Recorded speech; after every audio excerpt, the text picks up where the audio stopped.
Bueno, entonces vamos a arrancar. La última clase, como les venía comentando, estábamos trabajando el modelo normal conjugado. ¿A qué hago referencia con el modelo normal conjugado? Aquí, la verosimilitud o la distribución muestral es una distribución normal, a eso hace referencia este último normal en el título, pero la previa es una previa muy particular porque es una previa que me permite obtener una distribución posterior dentro de la misma familia de la previa, sobre todo para facilitar los cálculos y hacernos fácil la vida en términos de la inferencia posterior. Por eso es que aquí aparece gamma inversa normal. Este primer gamma inversa normal hace referencia a la previa, ¿no? Lo mismo que hacíamos antes con la beta binomial. Entonces, la previa era beta y la verosimilitud era binomial. Eh, Distribución gamma-Poisson. Entonces, la previa era gamma y la verosimilitud era Poisson. Entonces, lo mismo aquí. Eh, entonces, la clase pasada, pues, de hecho, las dos clases pasadas, pues hicimos todo el desarrollo teórico de, bueno, que cuáles son los estadísticos suficientes para la distribución normal, que cuál era la verosimilitud, digamos, en forma, digamos, algebraica abierta, como que hicimos todas las operaciones y todas las demostraciones para poder llegar a, a nuestra distribución posterior. Eh, Dentro de la previa, como veníamos discutiendo, es una distribución gamma inversa, o sea, gamma inversa en sigma cuadrado, entonces la distribución previa para sigma cuadrado, y dado el valor de sigma cuadrado, poníamos una distribución normal para teta. Por eso aquí aparece la distribución normal nuevamente. Pero esa factorización es una factorización que nace por la necesidad de definir una distribución bivariada.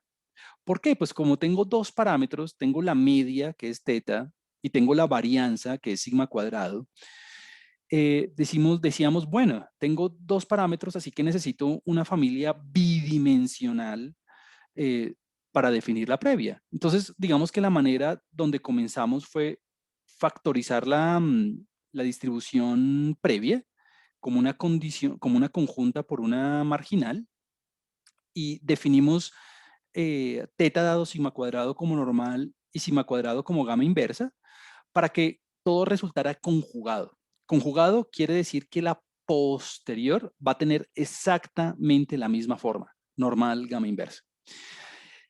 Eso realmente es como un esfuerzo por facilitarnos los cálculos y no utilizar métodos más avanzados para poder explorar la distribución posterior. La verdad sea dicha, a partir de la próxima clase, nosotros vamos a trabajar con modelos más flexibles porque ya nos vamos a quitar de encima esa camisa de fuerza que estamos imponiéndonos para trabajar con modelos conjugados. Entonces, al quitarnos esa camisa de fuerza para trabajar con los modelos conjugados, bueno, vamos a tener más flexibilidad en el modelo, en la distribución previa, vamos a tener como, digamos, muchas opciones para poder hacer los modelos, pero el precio que tenemos que pagar es que la posterior no va a tener una forma cerrada conocida. No es como en este caso que es, gamma inversa normal. Pues fácil, porque yo conozco la normal y conozco la gamma inversa. Em, entonces, lo que vamos a tener que hacer es estudiar métodos de simulación que nos permitan explorar la distribución posterior. En particular, vamos a empezar a trabajar con métodos de Monte Carlo mm, guiados por cadenas de Markov. O sea, vamos a trabajar con MCMC. Pero bueno, eso lo vamos a hacer la próxima clase. Hoy, como les decía, vamos a terminar de explorar nuestro caso de estudio de la vez pasada con la variable de la longitud de las alas de los mosquitos, terminando de implementar este modelo gamma inversa normal normal. Bueno, entonces, digamos, dentro de lo muy fácil de esto es que, claro, nosotros hicimos un desgaste teórico en el sentido de que nos pusimos a demostrar muchas cosas para garantizar que la distribución posterior tuviera la misma forma, gamma inversa normal. Entonces, la clase pasada dijimos, ok, hicimos todos los cálculos, todas las demostraciones y dijimos, listo, la distribución posterior, entonces, bajo el modelo gamma inversa normal, se tiene que la distribución posterior de teta, recuerde que este teta es el teta vector, o sea, el que tiene la media y la varianza, nuevamente es normal, gamma inversa. Pero pues obviamente va a ser un modelo normal con unos hiperparámetros actualizados y un modelo gamma inversa con unos parámetros, unos hiperparámetros actualizados. Es decir, yo arranqué con una previa que era normal mu 0 sigma cuadrado capa sub 0 sobre capa sub 0. Hicimos toda una discusión de que por qué parametrizábamos así, y de por qué en el numerador y no en el denominador, en fin. Entonces teníamos un hiperparámetro que era mu 0, un hiperparámetro que era capa sub 0, eso para la normal. Le habíamos dado una interpretación a esos hiperparámetros. Lo mismo para la gama inversa, teníamos un nu 0 por aquí, un sigma cuadrado sub 0 por acá, hicimos la interpretación de esos hiperparámetros. Entonces la posterior, yo sé que va a ser exactamente lo mismo, la posterior va a ser exactamente lo mismo, solamente que en lugar de mu 0, pues va a aparecer otra actualización de ese hiperparámetro, es decir, ya no va a aparecer mu 0, sino va a aparecer la versión posterior de ese hiperparámetro, y lo mismo con los demás. Entonces, eso es lo que está sucediendo. Bajo ese modelo, la posterior va a ser, bueno, para teta, nuevamente va a ser normal, pues claro, es conjugado, con donde la media es mu n. Ah, bueno, ¿quién es mu n? Mu n es toda esta expresión, ya la habíamos visto la vez pasada, y la varianza que es sigma cuadrado, o sea que depende de, porque hicimos la factorización de esa forma, del valor de la varianza sobre capa sub n. Ah, bueno, ¿quién es capa sub n? Capa sub 0 más n. Eh, es la actualización en la posterior. Pero entonces fíjese que, pues, usted básicamente ya lo tiene todo, ¿no? ¿Por qué? Pues porque el capa sub 0 es un valor fijo conocido que usted elicita dependiendo de su información previa. N, pues es el tamaño de la muestra, así que usted lo tiene. Mu sub 0, nuevamente, es un hiperparámetro conocido. Y barra, pues lo tiene. Capa sub n, pues ya lo calculó antes. Y lo mismo con sigma cuadrado. La distribución posterior de la varianza, pues usted que vi, uy, que nu sub n sobre 2, sigma cuadrado n por nu sub n sobre 2, pero son valores que usted puede calcular, y eso lo veníamos implementando la clase pasada, y le dimos una explicación a cuál era el significado de los hiperparámetros, eh, demostramos por qué estas eran las posteriores, bueno, en fin, como que hicimos todos los cálculos. Y en el caso de estudio, entonces dijimos, ok, teníamos unos datos de las longitudes de las alas de unos mosquitos. Teníamos un vector de observaciones, eso lo hicimos la vez pasada, empezábamos a examinar el código, pues calculábamos el tamaño de la muestra, calculábamos los estadísticos suficientes, o sea, el promedio muestral y la varianza muestral, y la verdad sea dicha, pues dijimos, ok, mi objetivo inferencial es hacer inferencia, bueno, ya sea sobre el promedio o la varianza poblacional de las longitudes de los mosquitos. Listo. Entonces, eh, definimos unos hiperparámetros. Dijimos que los hiperparámetros iban a ser estos, pues aquí usted tiene toda la explicación de por qué eran esos hiperparámetros. No voy a volver a ir sobre esos detalles para no prolongar más la discusión, pero eso lo hicimos la clase pasada. Y con estos valores, pues nosotros mire que hicimos, ya calculamos la posterior, utilizando las fórmulas que ya habíamos demostrado sobre la normal y sobre la gama inversa. Entonces, mi punto es, cuando yo tengo un modelo conjugado, la vida es muy sencilla. ¿Por qué? Porque la posterior es nuevamente dentro de la familia de la previa, o sea, en este caso, gama inversa normal, gama inversa para la varianza y normal para la media, donde los parámetros están actualizados con los valores de los hiperparámetros más cosas que vienen de los datos. Utilizando estos parámetros actualizados en la posterior, pues empezamos a hacer como un montón de gráficos, escribimos cuál es la distribución posterior, digamos la forma funcional explícita, porque en este caso todo es cerrado, todo es bonito, todo tiene una fórmula cerrada. lo cual no va a suceder después de la próxima clase. Por eso es que vamos a utilizar métodos de cadenas de Markov. Em, y empezamos a hacer algunos gráficos. Dentro de esos gráficos, bueno, aquí está todo el código para esos gráficos. Hicimos con escala de grises, con colores, bla, bla, bla, en 3D, todo eso lo hicimos la vez pasada. Dentro de esos gráficos hicimos este. Yo lo corrí antes de empezar la clase como para no volver a correr hasta donde llegábamos. Y este es un gráfico donde, bueno, estoy siendo un poco redundante, la verdad. ¿Por qué? Porque en el eje X, pues tengo la media, perfecto. Entonces usted se da cuenta que a posteriori, la mayor cantidad de masa para teta, para el promedio de las longitudes, se encuentra entre 1.7 y 1.9 milímetros, más o menos. Pero usted también tenía la opción de parametrizar el modelo en términos de la precisión, o sea, de 1 sobre la varianza. Ese es el gráfico de la izquierda, por eso es que aquí aparece un sigma cuadrado moñito. Esto es 1 sobre sigma cuadrado. Esto es lo que nosotros habíamos llamado phi. O lo podría hacer en términos de la varianza, o sea, de sigma cuadrado. Mire que en este caso la variabilidad es una variabilidad que tiene un rango más o menos entre 0.01 y 0.03, más o menos. O sea, es una variabilidad relativamente baja. Lo que quiere decir que si usted trabaja con una precisión, le va a dar una precisión alta, ¿no? En este caso, entre 20 y 140. Claro, entre más pequeña sea la varianza, más grande es la precisión. Entre más pequeña sea la variabilidad, más grande es la precisión. Un poco lo que sucede eh, como en uno de los talleres, en taller 4, la relación entre la información observada de Fisher y la variabilidad del estimador de máxima verosimilitud. Entre más grande es la información, pues es más pequeña la variabilidad. Por eso la relación entre esas dos cantidades es inversa. Es lo mismo.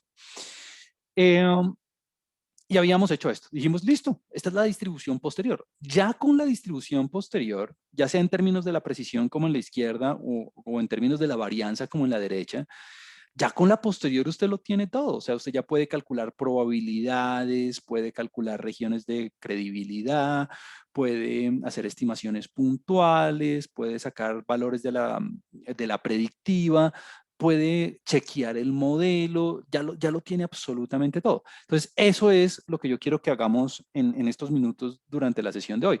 Como que paso a paso, veamos cómo hacer la inferencia, digamos, en términos puntuales y en términos de regiones de credibilidad, calculando probabilidades y haciendo predicciones, utilizando esta posterior.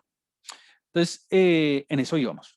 Ahora, claro, en este caso, pues usted me dice, bueno, pues ya tengo la posterior, yo sé que es normal en el eje X, si usted quiere, para la media, es gamma inversa para la varianza o gamma para la precisión, pues casi que todo lo puedo hacer en forma cerrada y casi que puedo ponerme a hacer las integrales y puedo hacer como todo algebraicamente, analíticamente, quiero decir, o sea, como con las fórmulas cerradas de verdad.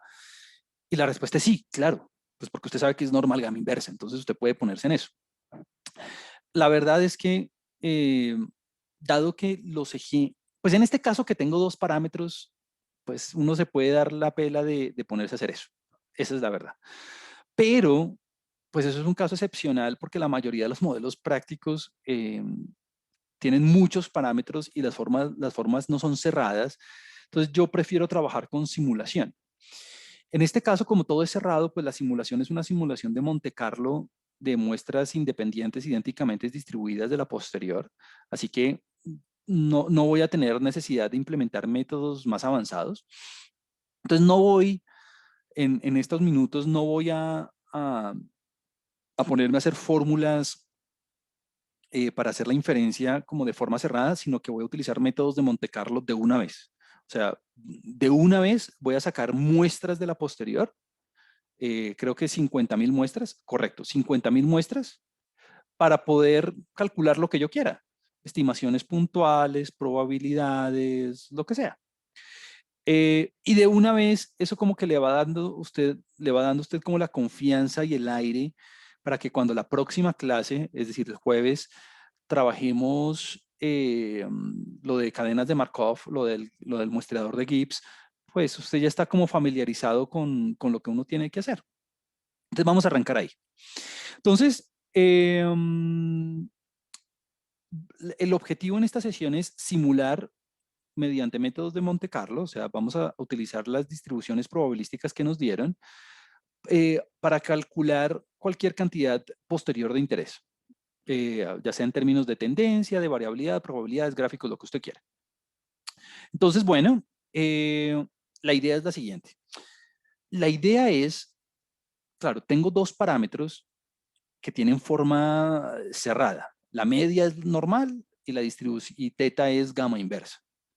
Entonces voy a simular 50,000, puse 50,000, un valor grande para tener harta precisión.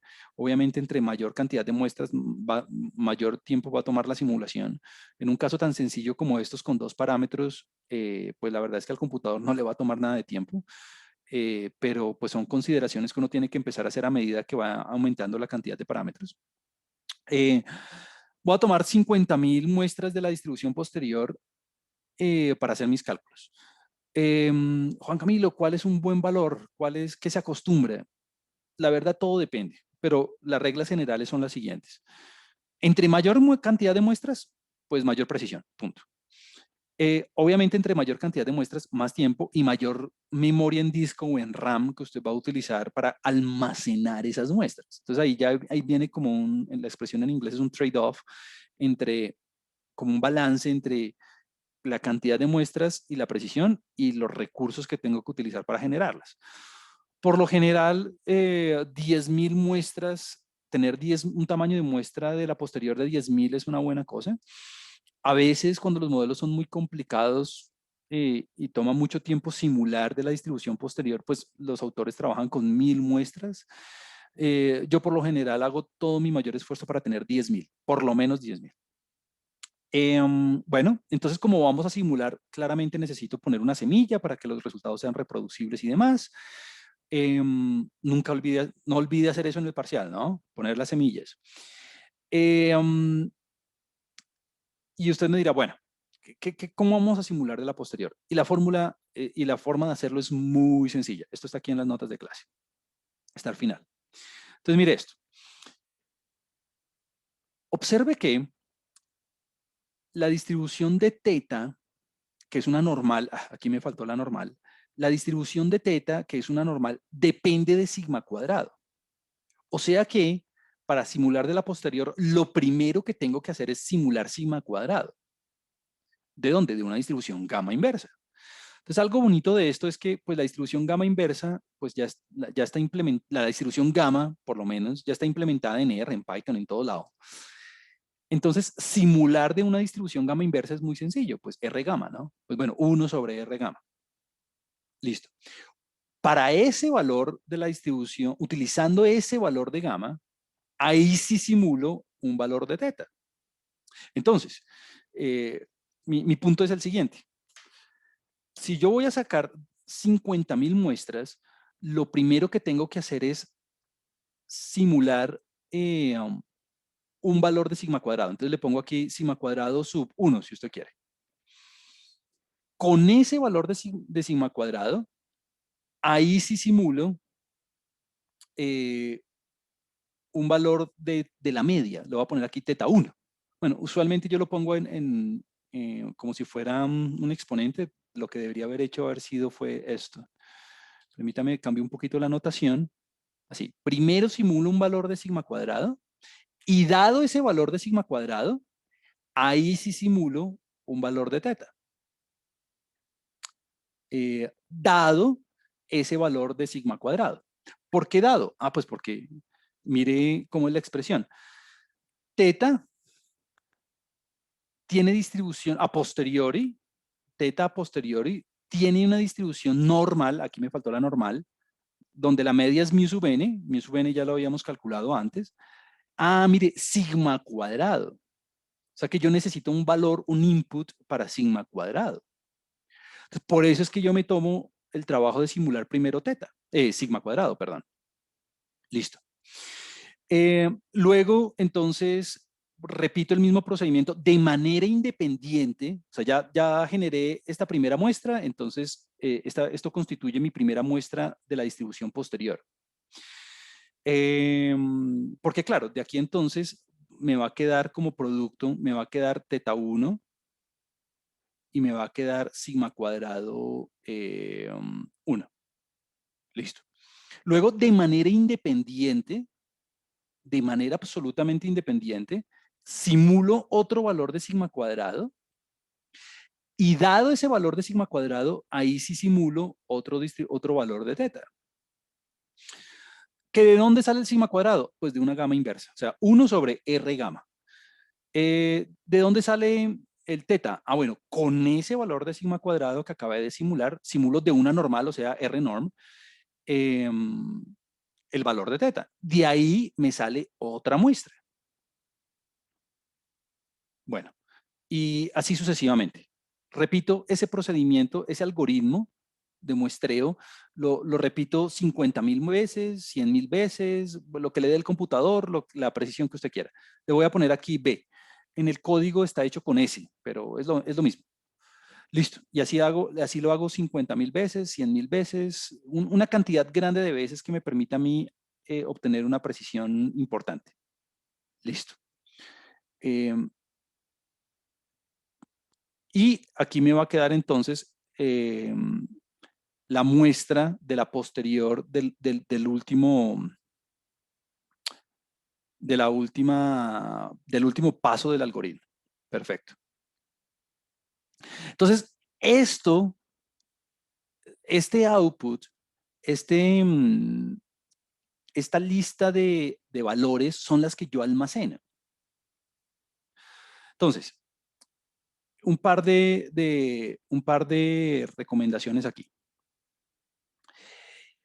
Este output usted lo puede ver como una matriz de tamaño B, o sea, de 50.000, por ejemplo, por 2, pues porque tiene dos parámetros. En la primera columna le van a quedar almacenados todos los valores de teta y en la segunda columna le van a quedar almacenados todos los valores de sigma cuadrado. Entonces aquí usted tiene dos opciones. La opción número uno, que es como la vamos a hacer aquí en el código por ahora, es almacenar en memoria RAM toda esta matriz grande de 50.000 por 2. Opción número uno. Cuando la cantidad de parámetros o el número de muestras es mucho mayor, por ejemplo, en un par de semanas vamos a trabajar un caso con más de 100 parámetros, la verdad es que trabajar en memoria RAM puede volver el código un poco más lento, puede que a veces ni siquiera la RAM le dé, entonces uno guarda en el disco duro, en un archivo de texto, ya sea un TXT o sea un CSV o lo que usted quiera, puede guardar directamente las muestras en ese archivo de texto externo para no saturar la memoria RAM y no quedarse como con todos esos objetos en el aire. Eh, la verdad es que yo lo hago así, yo siempre usual, cuando hago todos mis proyectos, yo voy en ese sentido. Yo muy rara vez, a menos de que sea un caso muy chiquito, yo muy rara vez almaceno en memoria RAM las muestras para no gastar recursos que no debo gastar, porque pues si lo hiciera entonces va a terminar con un objeto, con una matriz, con un array de tamaño 50.000 por, no sé, 100 o 200, que le ocupa una giga de memoria, entonces pues no tiene gracia. Entonces, tenga en mente que usted puede o guardar este objeto en una matriz directamente en memoria o ir exportando a medida que va generando las muestras en un archivo de texto plano. Número uno, eso. Lo que hicimos en el código aquí en la distribución normal es guardarlo en memoria. Entonces, lo que hacemos es, mire, lo que hacemos es, perdón, un segundo, lo que hacemos es primero generar todos los valores de sigma cuadrado. Digamos que en este caso es muy sencillo porque pues tenemos en nuestra disposición la función R gamma o como quiera que usted lo haga. Si lo hace en C o lo hace en Python o lo hace en, no sé, en cualquier otro software, usted va a tener una función para simular de una distribución gamma. Es decir, lo primero que estoy haciendo aquí en esta línea 157 es simular esta segunda columna.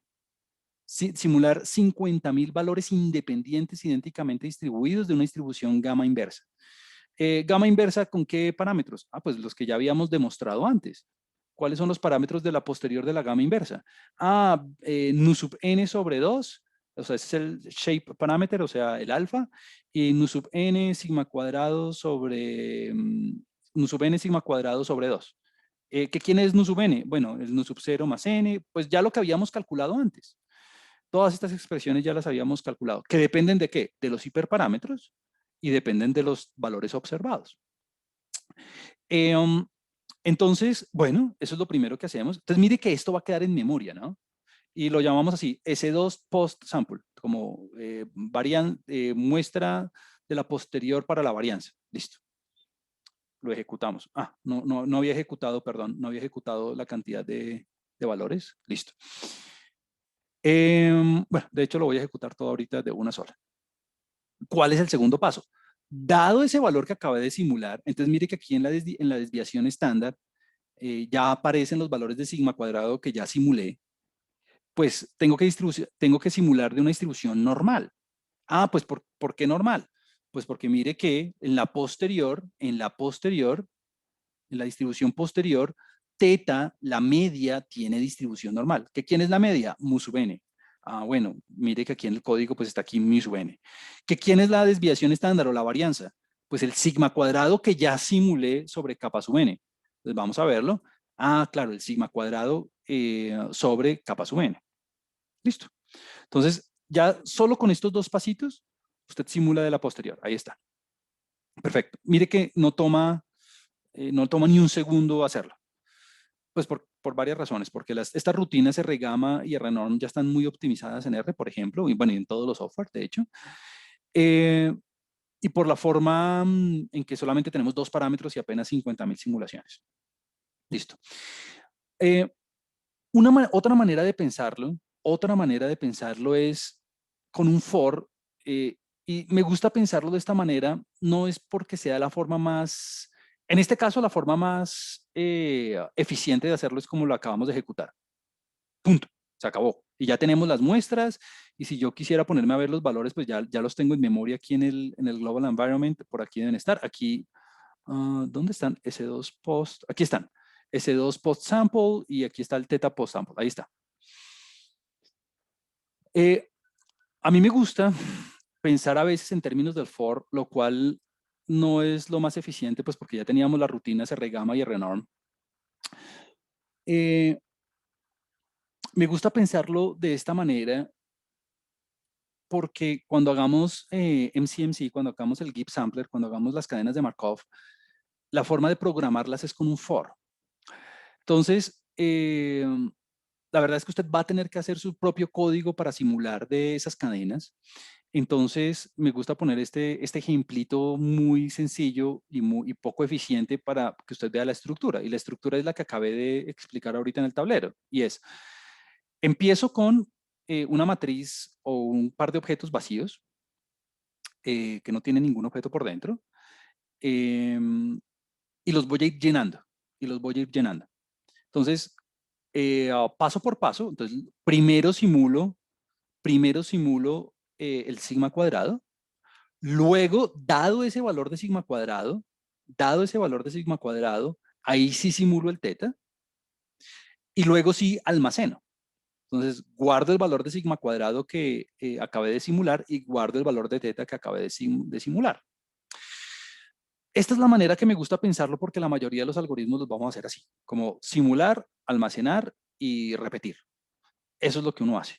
Y bueno, yo pongo aquí como un aviso de cuánto llevamos de progreso en el algoritmo, como pues para saber en qué paso vamos. No es la forma más eficiente de hacerlo en este momento, pues porque ya lo hicimos y nos tomó un segundo hacerlo hace unos minutos, pero me gusta verlo así para que usted vea cuando hagamos los GIP samplers cómo se hace. Ahora, en este paso de almacenamiento es donde yo le digo que usted tiene la oportunidad de guardar las muestras en un archivo externo. Aquí usted puede poner un write.table, por ejemplo, y guardar el sigma cuadrado y el teta.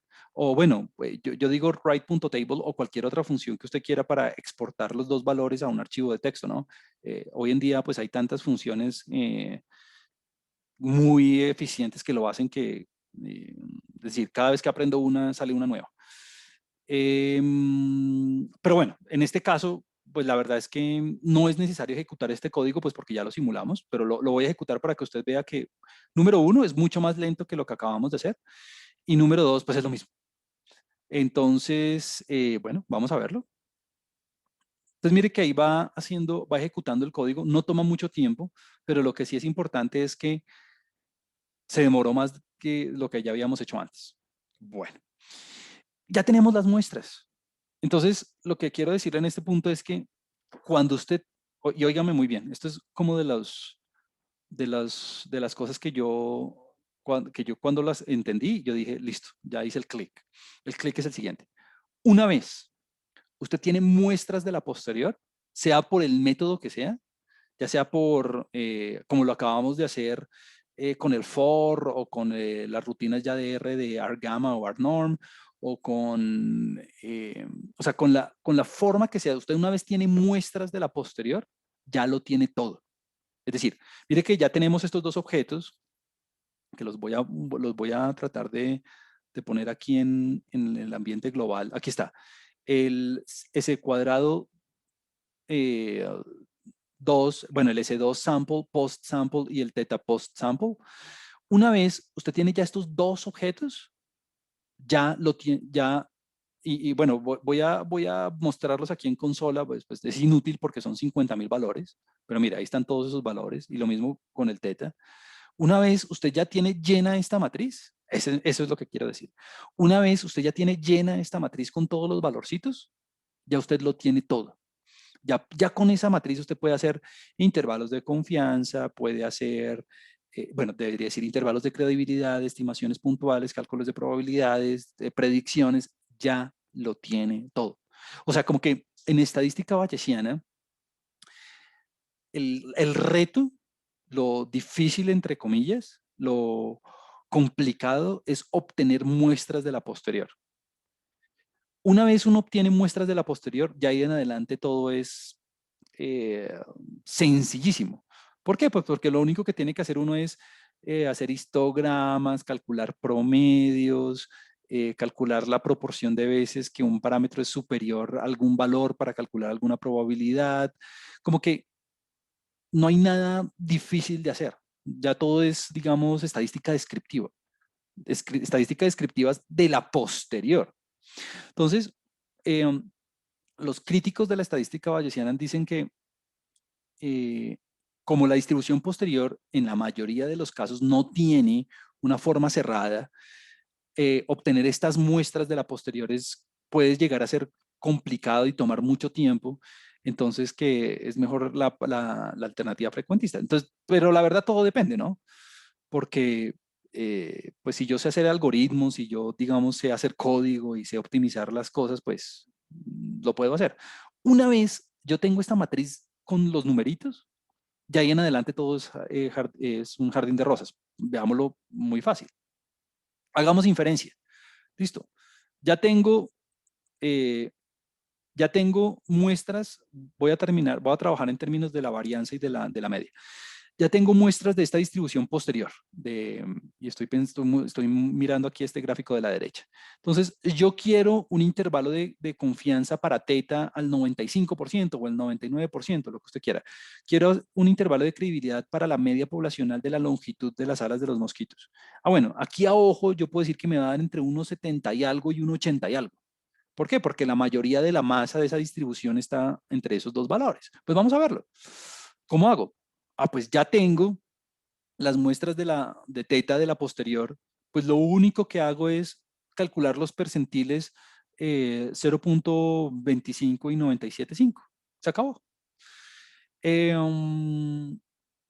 Claro, Juan Camilo hubiera podido hacerlo de forma analítica, claro. Me hubiera tocado ponerme a trabajar con la distribución acumulada inversa de la distribución gamma inversa normal. Pero, pues, ¿para qué me pongo a hacer todo eso a mano si ya tengo las muestras? Entonces, tengo 50.000 valores y entonces lo único que tengo que hacer es coja estos 50.000 valores de teta que provienen de esa distribución posterior y calcúlele los percentiles. Bueno, pues hagámoslo. Sí, muy fácil. Vamos a ver cuánto me da. Voy a borrar aquí la consola.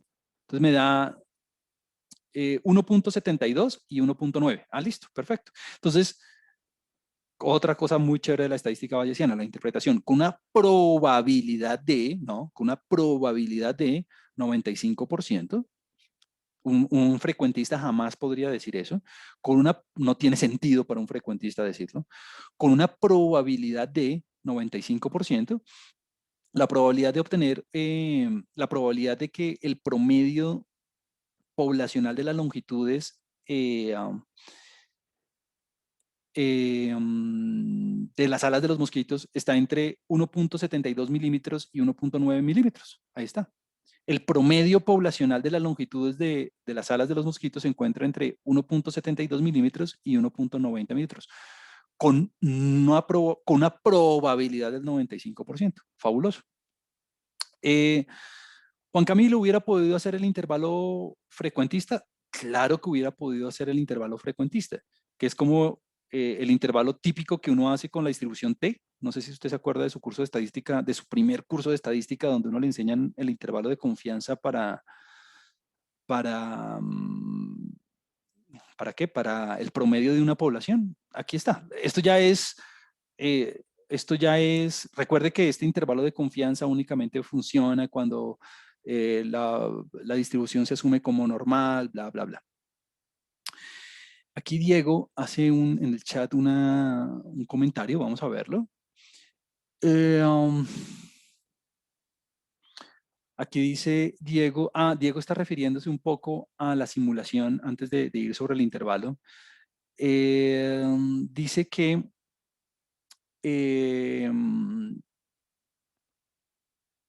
con el for no da exactamente la misma matriz de respuestas. Supongo que cuando Diego dice respuestas, dice de muestras de la posterior, ¿correcto? Eh, bueno, veamos. Yo traté de poner la misma semilla en ambos casos para que nos dé exactamente los mismos valores. Confirmémoslo aquí por un segundo para satisfacer la curiosidad de Diego. Entonces vamos a verla. Voy a ponerle un head vamos a ponerle un head de, veamos las de theta.post sample. Y aquí tenemos las primeras simulaciones de la posterior. Y ahora hagamos, bueno, la verdad sea dicha es que me tocaría correr las dos y compararlo. No, de hecho, aquí Diego ya y Camilo hizo otra intervención. Camilo dice que es porque las dos simulaciones no se hacen en el mismo orden. Bueno, de hecho sí están hechas en el mismo orden, porque miren que eh, primero simulo sigma cuadrado y para cada uno de los valores de sigma cuadrado que yo simulé, ahí simulo el teta. Lo que pasa es que en esta primera forma de hacerlo, yo primero simulé todos los valores de sigma cuadrado y luego sí, para cada uno de esos valores de sigma cuadrado, ahí simulé el teta. Aquí en el for, lo hice, digamos, en un orden distinto, entre comillas, porque yo simulaba un sigma cuadrado y ahí simulaba el teta. Luego simulaba otro sigma cuadrado y ahí simulaba el teta. Pero traté de dejar la misma semilla para que nos diera exactamente lo mismo. Entonces, digamos que en términos técnicos, estas dos formas de hacerlo son exactamente equivalentes. Valdría la pena, no lo hago por tiempo porque ya me quedan apenas 30 minutos, valdría la pena hacerlo de las dos maneras y ver el head o ver los primeros 5 componentes de ambas formas, a ver si me dan exactamente los mismos valores.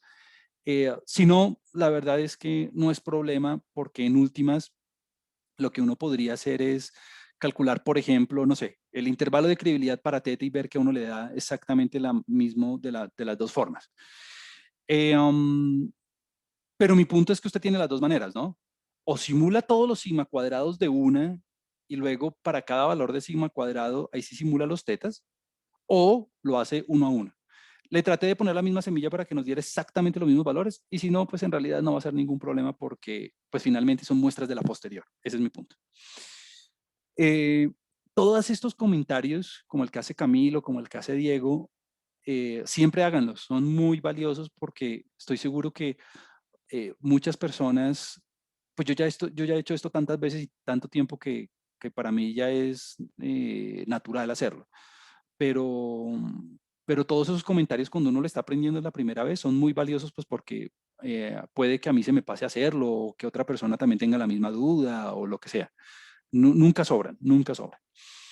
Bueno, em, aquí Diego dice en el chat, da diferente, pero el intervalo es muy parecido, con 3 o 4 decimales. Listo. Entonces, Carlos dice aquí hay pequeñas diferencias. De forma directa, supongo que es utilizando, gracias por hacerlo, de forma directa, aquí supongo que la forma directa hace referencia a hacer primero todo lo de sigma cuadrado y luego lo de teta es 1.7272 y 1.9012 y con el for es 1.7271 y 1.9064. Perfecto. Entonces, ¿cuál es la conclusión? Gracias, Carlos. Gracias, Diego. ¿Cuál es la conclusión? Que evidentemente los dos objetos no nos están dando exactamente los mismos valores, a pesar de que estemos utilizando la misma semilla. Súper. Pero claramente las dos formas están obteniendo muestras de la distribución posterior porque inclusive una milésima o inclusive más, 4 cifras decimales, 1.7272 y 1.7271, inclusive a una milésima de precisión, pues estamos teniendo los mismos resultados.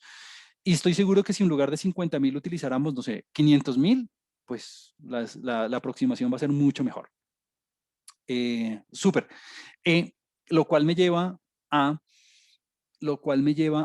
el siguiente comentario y es, este ejercicio que acaba de hacer Diego, que acaba de hacer Camilo, en fin, Carlos, es muy bueno, es decir, experimentemos, como hagámoslo primero de una forma, luego hagamos de la otra y comparemos para ver si da lo mismo o no da lo mismo. Es la forma en que uno, de alguna manera, hace el término en inglés es debugging, ¿no? Como que hace uno una corrección del código o cerciorarse de que el código está bien. Un profesor mío en California decía que eh, cuando uno hace código, un axioma es que siempre hay un error. O sea, por más cuidadoso que usted sea, por más experimentado que uno sea, siempre hay algo que no es exactamente lo que uno quería. Eh, entonces, una forma de experimentar y una forma de darse cuenta de que uno está haciendo las cosas bien es eso, yendo a experimentar y irse censurándose pedacito por pedacito. Así como acabo de hacer Carlos, como acabo de hacer Diego, como mencionaban Camilo y Diego antes. Entonces, gracias, excelente. Entonces ya tenemos el intervalo de confianza para teta. Si usted quiere hacer, la verdad no voy a entrar en los detalles de un intervalo basado en la distribución T, pues porque esto es de estadística 1, pero pues lo podría hacer y podría compararlo. De hecho, ya estoy terminando de hacer su caso de estudio para el viernes.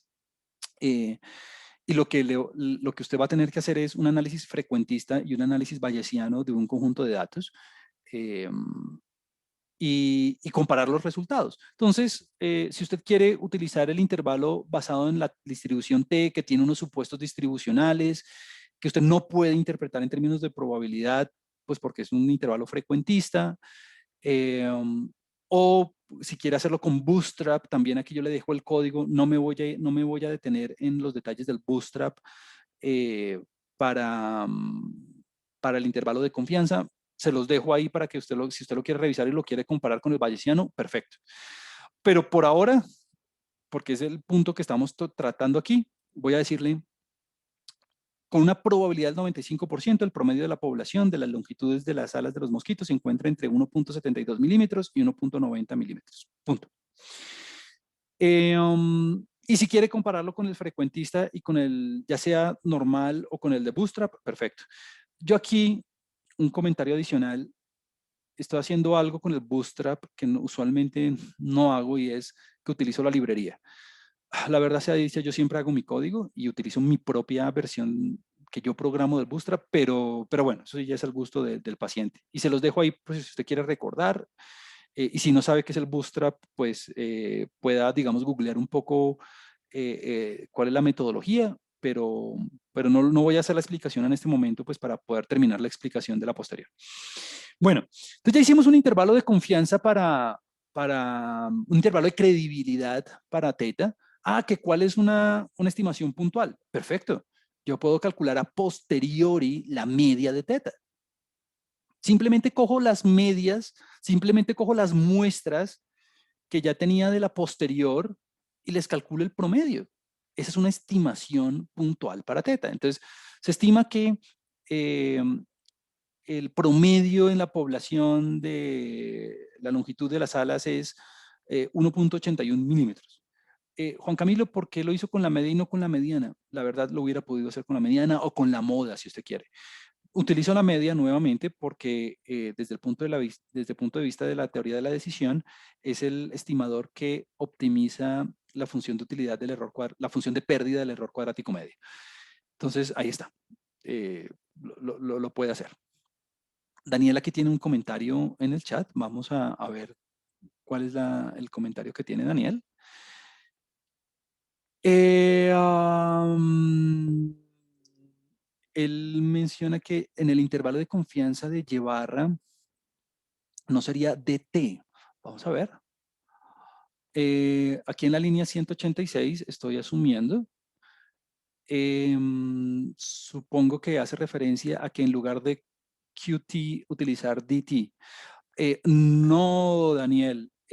Recuerda que en un intervalo de confianza para el promedio basado en normalidad, eh, um, en el intervalo de confianza frecuentista sería Y barra, más o menos, el percentil T con n-1 grados de libertad. Bueno, y voy a poner aquí 1 menos alfa medios, pues para hacerlo como digamos en general, ahí sería 0.975 si estoy trabajando al 95%, por S sobre raíz de n, ¿no?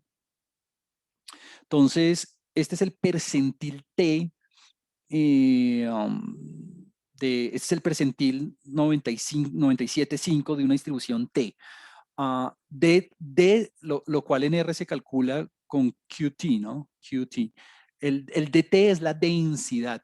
Ahora, asintóticamente, recuerden que la distribución T coincide con una distribución Z cuando los grados de libertad, cuando el tamaño de la muestra es grande, ¿no? Entonces, si yo hubiera querido, en lugar de QT, hubiera podido poner QNorm, siempre y cuando el tamaño de la muestra sea grande. Pero, pues para hacer la respuesta corta, no. Aquí es el percentil de una distribución T, lo cual es QT, ¿no? Quantile. El DT es la densidad, O, si alguien quiere, si el tamaño de la muestra lo permite, lo cual es algo típico de lo frecuentista, si el tamaño de la muestra es grande, podría utilizar una distribución normal. Ok, entonces ahí ya, perdón que aquí el mouse lo tengo, ya, listo. Entonces, listo. QT, percentil de una distribución T, correcto. Bueno, entonces, estimación puntual, 1.81 milímetros. Simplemente cogí las muestras y las promedié. Si usted quiere la mediana, hágale la mediana, no hay ningún problema. Calculemos una probabilidad, mire lo fácil que es. Esto un frecuentista no lo puede hacer, ¿no? Porque para un frecuentista los parámetros son cantidades fijas desconocidas, pero fijas, no son variables aleatorias, para nosotros sí. Entonces, ¿cuál es la probabilidad? Esto es algo que uno usualmente le preguntan en los proyectos y es, calcúlele cuál será la probabilidad de que el parámetro esté entre tales valores o, bueno, eh, la verdad es que un frecuentista jamás puede calcular probabilidades. Entonces, para los parámetros, nosotros sí. Entonces, bueno, esta pregunta, ¿cuál es la probabilidad de que, a posteriori, obvio, de que teta sea mayor que 1.8, por poner cualquier valor? O sea, la probabilidad de que teta sea mayor que 1.8 a posteriori, dado y. Bueno, de todos los valores que simulé de la posterior, quiero saber cuáles son mayores que 1.8. Mire que esta línea que tengo aquí en azul genera una cantidad de hecho genera 50.000 valores booleanos, ¿no? Falsos y verdaderos. Me va a decir verdadero si sí es mayor que 1.8, falso si no. De hecho, lo voy a ejecutar para que recordemos. Eh, y de esos valores booleanos, pues en R, digamos, la ventaja, bueno, de hecho en Python también se podría, eh, simplemente los promedio. ¿Por qué? Pues porque usted sabe que verdadero es 1, falso es 0, entonces simplemente estamos calculando la proporción de valores que son superiores a 1.8 en la posterior. Entonces, ese cálculo de esa probabilidad me va a dar, vamos a ver, del 63%. Dados los valores de la muestra que observé, dada la data que recolecté en mi experimento, dada la data que pude recolectar de las observaciones, con una probabilidad del 63%, el promedio de la población va a ser superior a 1.8 milímetros. Y puse este valor como podría haber puesto cualquier otro, ¿no? No es que el 1.8 sea, digamos, un valor preferencial, no, lo puse simplemente porque la estimación puntual me había dado de 1.8, entonces quise ver a posteriori cuál era la probabilidad de obtener un valor mayor, o bueno, inferior va a ser del 30 y algo por ciento. Bueno, ya hice inferencia sobre teta. Hagamos inferencia sobre sigma cuadrado. Muy fácil. Como ya tengo las muestras de la posterior, pues en lugar de trabajar con la primera columna de la matriz, trabajemos con la segunda columna de la matriz. Aquí alguien me puede preguntar, Juan Camilo, ¿qué conviene más? ¿Trabajar con un objeto en términos matricial completamente o con objetos vectoriales por separado? Si son poquitos parámetros, digamos 2, 3, 4 parámetros, yo lo hago usualmente como con vectores por separado, con objetos numéricos, concatenaciones por separado. Si son muchos parámetros, yo trabajo en términos de una matriz. Me parece más fácil de hacerlo así. Entonces, listo. Simplemente cojo todas estas muestras de la posterior de sigma cuadrado y le hago exactamente el mismo tratamiento. Entonces, veámoslo. Calculemos un intervalo de credibilidad para sigma cuadrado. Entonces, aquí está. Simplemente calculo los cuantiles de esa distribución al 2.5 y al 97.5, pues para hacerlo al 95%, veámoslo. Vamos a limpiar la consola. Me da de 0.074 a 0.0470. Bueno, primera cosa, algo que me gusta de este resultado es que como que coincide con lo que yo ya había visto de mi distribución, de mi gráfico de la posterior.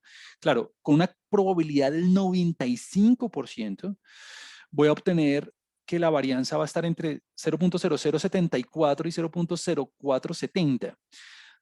Aquí es difícil la interpretación, ¿no? Porque primero son milímetros al cuadrado.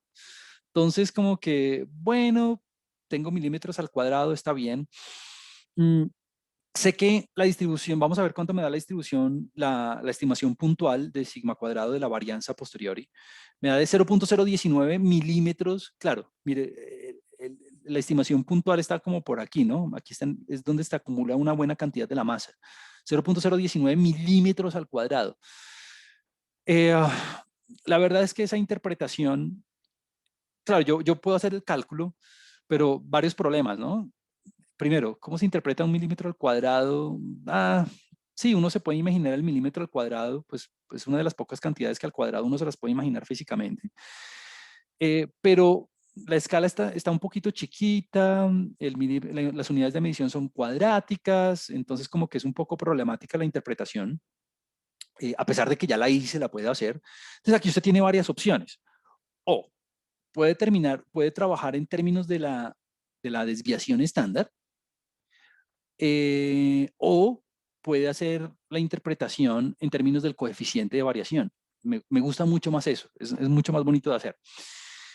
Entonces, hagámoslo en términos de la desviación estándar, a ver si de pronto obtenemos unos valores un poquito más bonitos de leer.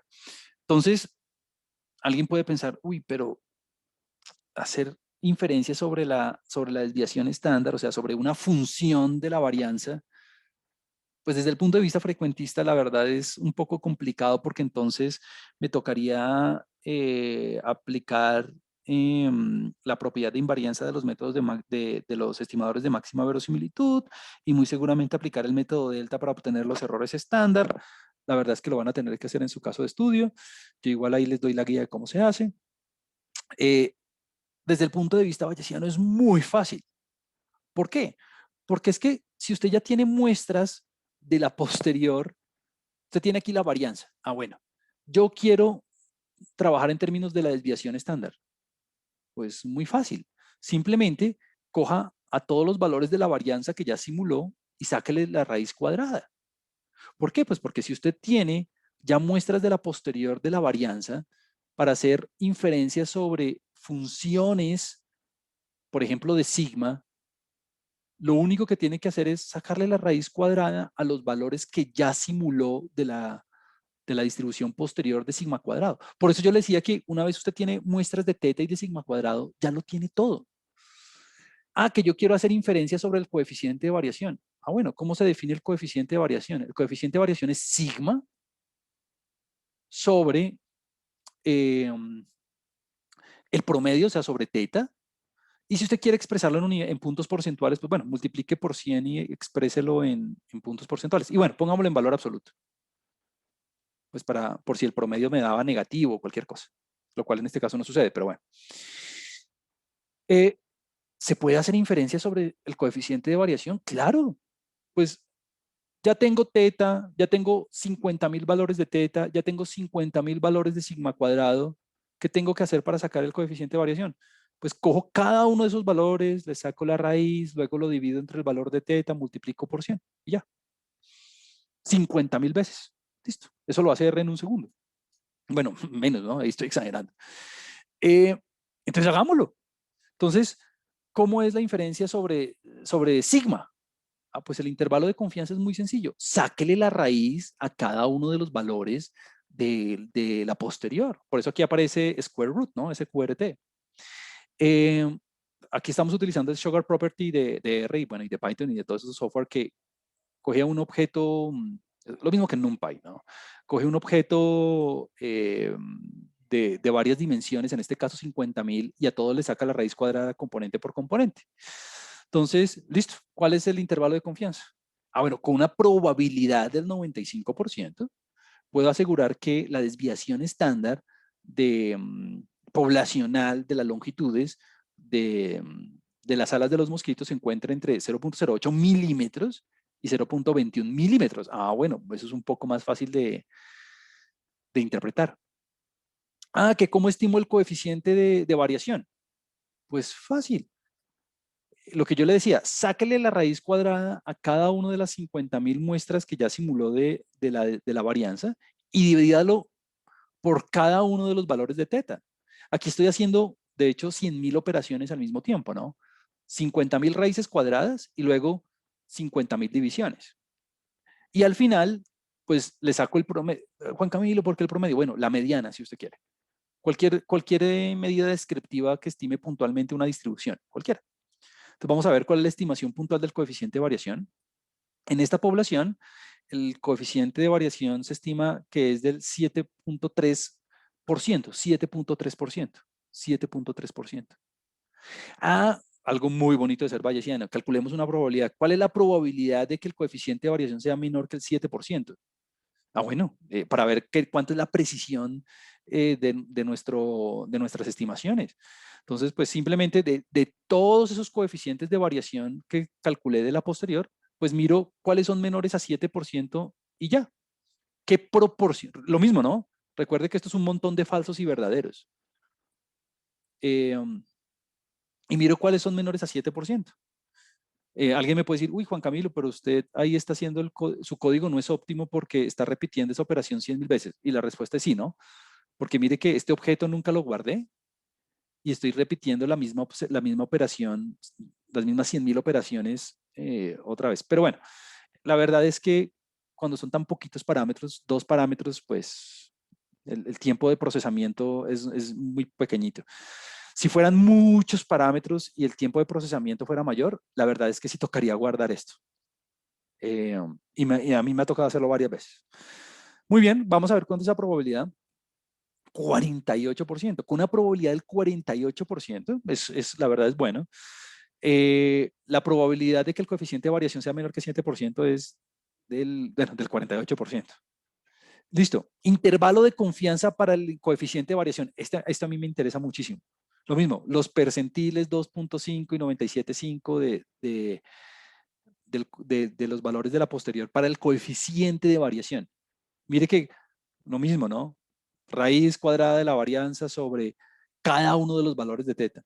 No piense que esto es una sola operación, son 100.000 operaciones, de hecho. O sea, para cada valor, no me canso de hacer énfasis en esto, para cada valor de estas muestras de la posterior, yo simulo, hago este cálculo, pues, uno por uno.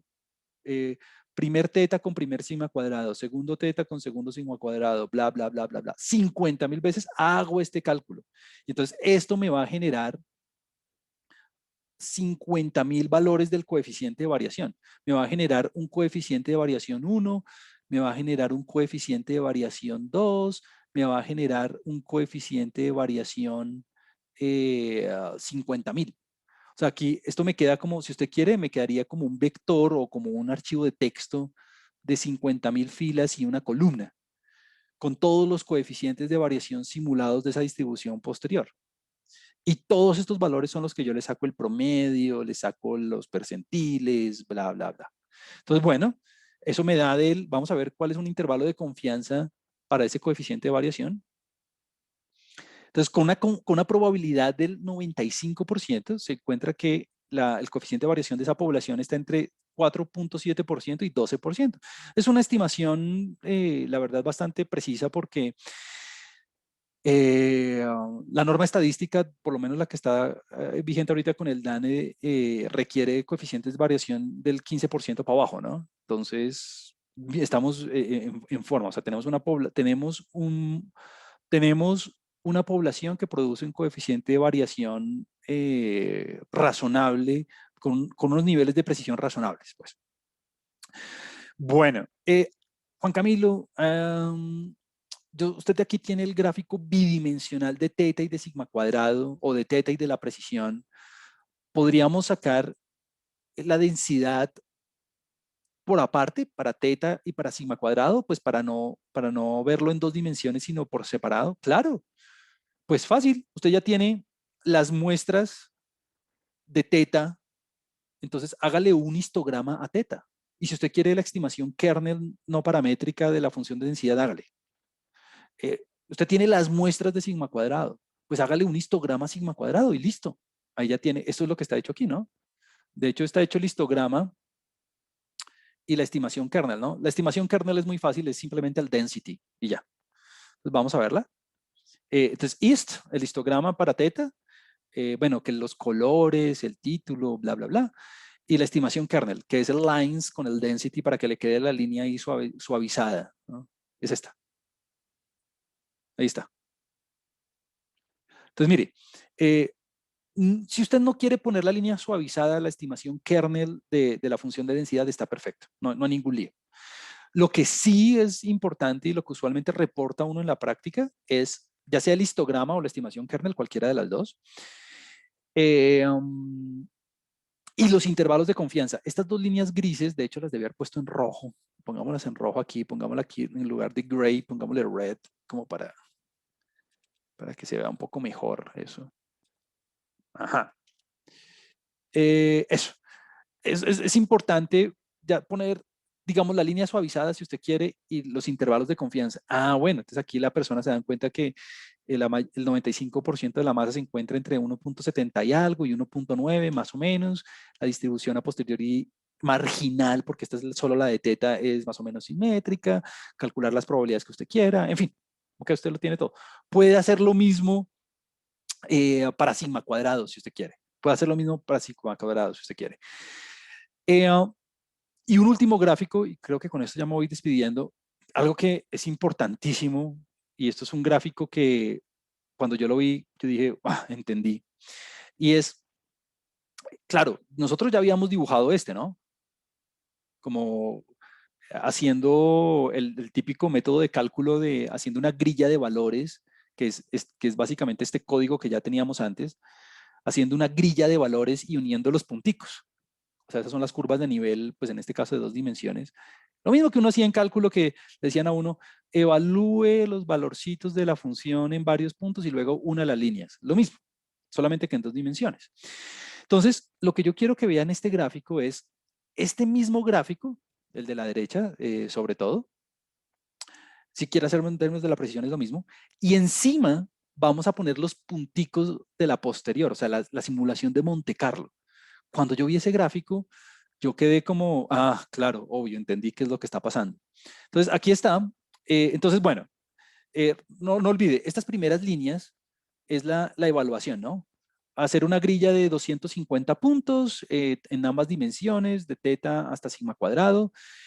La verdad es que aquí hubo un poquito de experimentación desde dónde hasta dónde, from to, desde dónde hasta dónde en cada uno de los dos parámetros, pues para hacer un gráfico, pues no me iba a ponerlo a evaluarlo entre menos infinito e infinito, ¿no? Entre 1.6 y 2, digamos, pues porque tengo que darle un rango de valores adecuado, ¿no? Y luego, aquí sí viene lo importante, gráfico, las curvas de nivel tal cual lo tenemos en el gráfico que hemos venido trabajando y vamos a ponerle, para que no quede tan saturado, simplemente 5.000 muestras de la posterior encima, como 5.000 punticos encima, como eh, usted tenga ahí como referencia, eh, um, para que usted tenga ahí como referencia las muestras de la posterior. Y aparte, estamos graficando la marginal tanto de teta como la de sigma cuadrado, tal cual las graficamos aquí como con los histogramas, ¿no? ¿Cómo lo sé? Pues mire que aquí dice el density para teta y el density para sigma cuadrado. O sea, vamos a verlo. Aquí está. En la parte superior tenemos, permítame, le doy un poquito aquí de zoom para que usted vea como los dos gráficos. Ajá, esto sí es. Entonces, mire, en la parte de superior está el gráfico bidimensional, o sea, el gráfico de la derecha, sí, el gráfico de la derecha, con las muestras de la distribución posterior. Claro, usted lo ve aquí un poquito más redondito, pues porque la escala no es exactamente la misma en términos de los márgenes, pues del gráfico. Aquí está más cuadrado, aquí está más rectangular, pero este gráfico de la parte superior es exactamente este mismo de la derecha. Solamente que aquí tengo 5.000 muestras de la posterior. Yo hice 50.000. La verdad, cuando estaba preparando la clase, yo no le tenía 5.000, sino 50.000, sino que si usted le pone las 50.000, le quedan una mancha, hay una mancha azul que no se alcanza a ver qué es qué. Y aquí abajo está lo que yo le decía hace un segundo de las distribuciones marginales, las distribuciones marginales para cada uno de los parámetros. Si usted se da cuenta, este gráfico es exactamente este mismo de la izquierda. Y todo sale de las muestras. Entonces, ese es el gran punto. Todo sale de las muestras. Si usted tiene muestras de una distribución posterior, si tenemos mecanismos para sacar muestras de las distribuciones posteriores, lo tenemos todo. Distribuciones, intervalos de credibilidad, estimaciones puntuales, probabilidades, todo. Juan Camilo, ¿cómo hubiera hecho una predicción? Muy fácil. Mire, tengo un valor, ¿cómo simularía yo de la distribución predictiva? Tengo yo un valor de teta y tengo un valor de sigma cuadrado. Pues de aquí simulo una y. Esa y, uno le voy a poner, la simulo de una distribución normal con ese valor de teta y con ese valor de sigma cuadrado. Eso me va a dar una predicción de y. Luego, con estas otras dos muestras de la posterior, simulo otra y de una distribución normal, pero ya con media teta 2 y con sigma cuadrado 2. Bueno, y así sucesivamente, ¿no? O sea que en últimas voy a terminar con 50.000 muestras de la distribución predictiva. Nuevamente de una distribución normal, pero bueno, ya con el último valor de teta y con el último valor de sigma cuadrado. Entonces, ¿cómo se simula de una normal? Pues con RNorm, ¿no?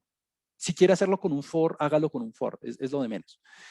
Entonces, mire que en últimas, usted va a terminar como con un vector o con un archivo de texto, si usted quiere, con un vector con 50.000 valores de la distribución predictiva. Que haga un intervalo de confianza para una predicción de la longitud del ala de un mosquito no observado. Pues fácil, calculo los cuantiles 2.5 y 97.5 de estos 50.000 valores. Calcule la probabilidad de que una predicción para una longitud de un ala de un mosquito no observado sea superior a, no sé, 10 milímetros. Pues miro qué proporción de valores de estas 50.000 son superiores a, no sé, 10 milímetros o el valor que usted quiera. Estime puntualmente de la predicción de un mosquito no observado en la longitud del ala, bla, bla, pues calcule el promedio o la mediana de esto. ¿Esto tiene una distribución teórica? Claro. En este caso, como tenemos como un caso cerradito, bonito, pues se puede demostrar que la distribución predictiva es una distribución T no central. Bueno, si usted no ha trabajado con la distribución T no central, es la misma que una distribución T, pero pues ya no con media cero, sino con media, en este caso, mu sub n. Y con grados, en este caso, con grados de libertad nu sub n, ¿no? Pero bueno, digamos que este resultado teórico uno lo puede hacer, solo que, bueno, número uno, tomaría mucho tiempo en términos analíticos de hacerla, de ponerme a hacer las integrales y todo eso, porque usted sabe que me toca hacer una integral, que en últimas va a tener una forma cerrada, una distribución T no central. La función de densidad de una distribución T no central no es tan fácil como la normal, por ejemplo. Pero si usted no lo quiere hacer, no lo haga, no hay ningún problema. La tiene aquí. Aquí tiene la distribución predictiva, muestras de la distribución predictiva. Juan Camilo, ¿la distribución T no central está en R? Sí, es DT o QT, y ahí tiene el non-central parameter, lo tiene ahí, ¿no? Si usted quiere hacerlo de forma analítica, lo podría hacer. Listo. Entonces, esto concluye nuestro estudio del modelo conjugado de la distribución normal. Con esto cerramos como la explicación de cómo trabajar y cómo hacer inferencia con el modelo normal conjugado. Y lo que vamos a hacer la próxima clase es romper la camisa del conjugamiento y aprender a trabajar con modelos más flexibles, con métodos de simulación más avanzados a través de Markov Chain Monte Carlo, ¿no? Cadenas, ¿cómo se dice en español? Métodos cadenas de Markov de Monte Carlo, bueno, no sé. Para aprender a explorar posteriores cuando la posterior no es cerrada. En este caso fue fácil porque la posterior era normal gamma inversa, pero cuando no es cerrada, cuando tengo una distribución ahí rarísima con 100 parámetros, ¿cómo hago? Vamos a aprender a hacer la próxima clase. Bueno, entonces eso es todo por hoy. Muchas gracias por su atención.